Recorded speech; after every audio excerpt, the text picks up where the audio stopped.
Hi there guys, Office Boy Builder here, welcome back to the channel. This is what we're up to in this next episode. So we are preparing to get the staircase in. We've done the plasterboarding. If you haven't seen that, check that out up here. We stripped it all off as well, all the way down.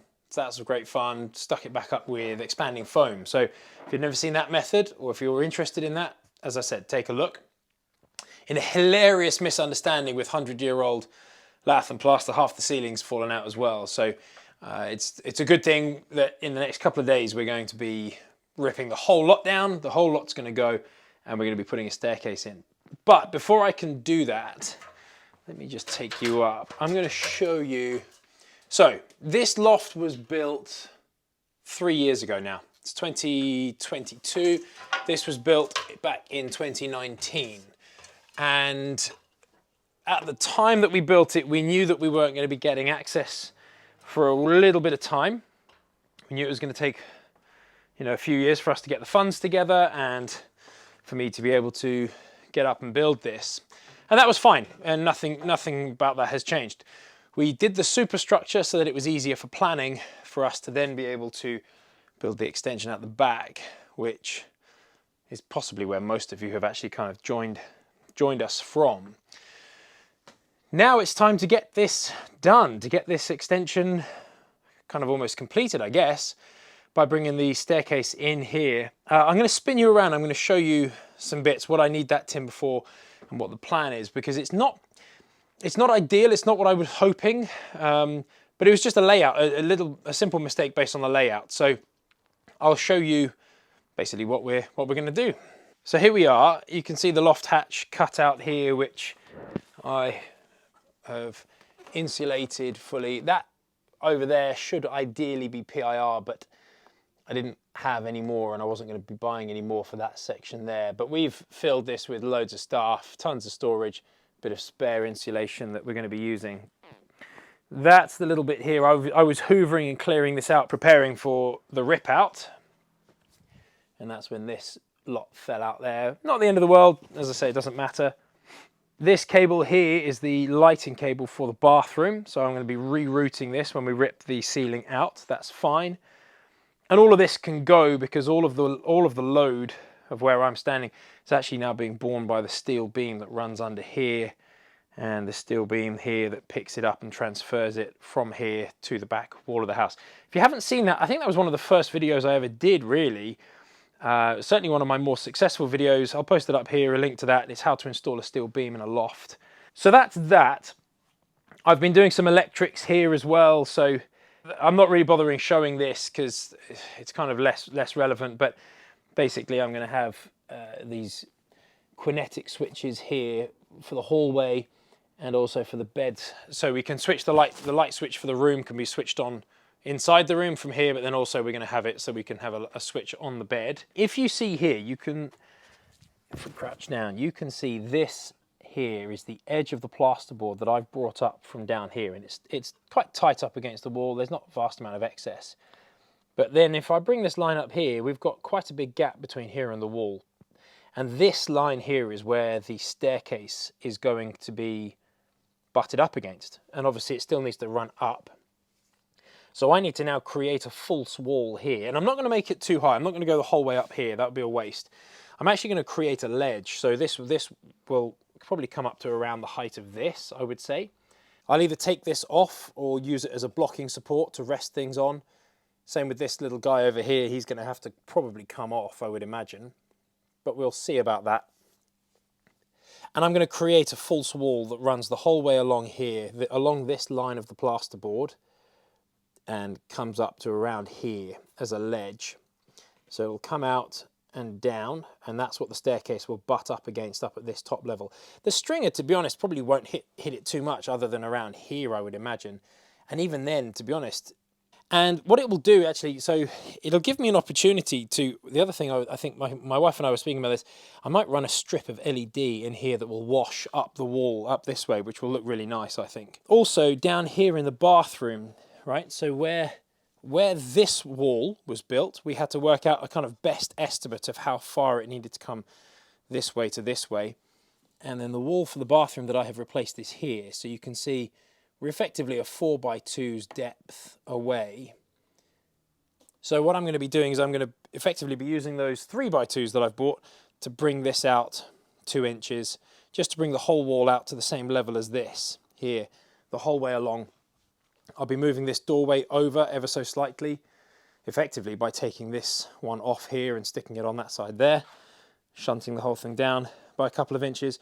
It's just a little bit of remediation that has inevitably happened just because you can't ever get it 100% accurate, measuring from downstairs to upstairs or upstairs to downstairs. You can try your best, but inevitably there are going to be things that you need to pack out or fill in or bring up, whatever it is. So that's absolutely fine. I don't mind. I'm quite happy doing it myself. If this was a loft company building this, then they would obviously have to fix that and sort it, but it's me doing it, so that's absolutely fine. What it does give me an opportunity for is I'm actually going to run, instead of running more vertical studs attached to these, I'm going to run them horizontally this way, because this is bearing all of the weight and the strength and holding up the joists, and this is the strong one. This is literally just going to be for holding plasterboard, but by running them across horizontally, effectively like that, going across, what it allows me to do is if I needed to run any pipework or cabling or anything, I've got a space that I can route that through along here. And I think that will be how I get my electrical cable down to this point here for the lights. So I can run it off this feed here. So when the hallway light comes on, the wall wash comes on as well. So I can run a cable down, snake it through and across, and I can put the transformer for the LED in there. So that's the rough brief. I reckon a lot of this is going to be on time lapse. Not a lot I can do about that. This isn't so much a how-to as a this is what I'm doing kind of job. And it's not going to take a vast amount of time either, but I just thought I'd bring you along for the journey and show you what I've done. So I ripped up a lot of this insulation. What I could use and keep, I've stuck in there. That's all going to get covered and probably filled with even more insulation as I bring out that little wall. The rest I just chucked in the bin, to be honest, because it was ropey and old. In fact, you can see, I'll be able to show you when this was done. I think it was done in 1946. They put some of this, the first lot of insulation in between these laths, because I found a bit of newspaper that was dated from then. So I'll show you that.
Hopefully you were able to see most of that time lapse. I appreciate the angle.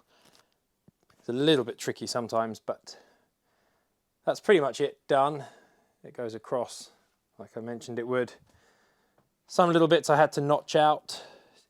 Nothing too major, but it basically just allows me to ensure that when this thing is nice and plumb, like that, it's touching at all points.